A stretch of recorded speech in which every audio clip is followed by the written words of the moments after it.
A fractal is a never-ending self-similar pattern at different scales, such as the pattern here. You see that no matter how large the scale or no matter how small, the pattern is exactly the same. I'd like to talk to you about approximately, but not exactly, identical patterns at different scales in life. Let me ask you, if a single flower petal could think, do you think it might think, I am the most unique petal in the world. There is no other petal like me. Except that there is, because the petal right next to it is exactly like it. Well, not exactly. It's approximately, but not exactly identical to it.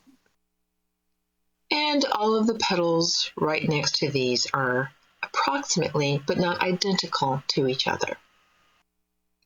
It is indeed because they are all approximately but not identical that when we scale our view upwards, the whole of all of these approximate but not identical petals form this single Guevara daisy.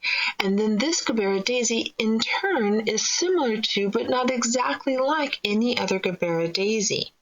However, the pattern is still there. And Guevara daisies in general are similar to, but not identical to other flowers.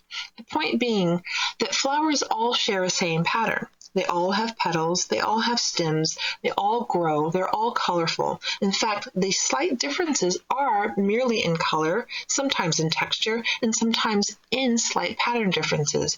But for the most part, a flower is a flower. Flowers show us that everything on this planet is a pattern, either part of one or more patterns. For example, Earth. Lightning. Clouds. Even mountains are patterns. You see patterns of trees even in the way that we grow. In fact, everything we see on Earth is a pattern. Individuals reflect the pattern, groups reveal the pattern. And in each case, each is approximate but not identical to the other.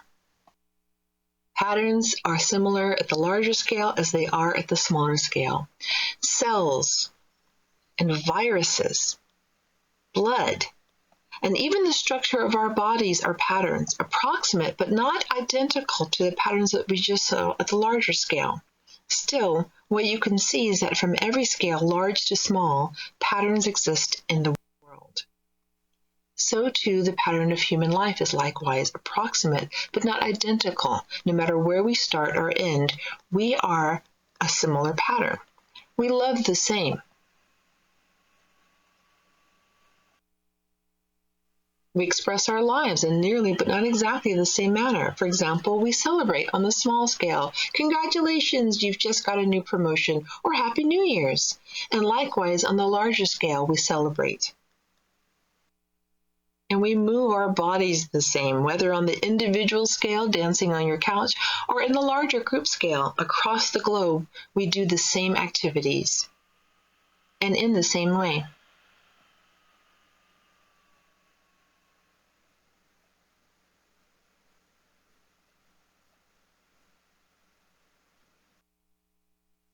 Sadly, we also fight the same, and we start early on this. From the very small scale, when we're small beings, we scale up that fighting as we grow up until we take it to the largest scale possible.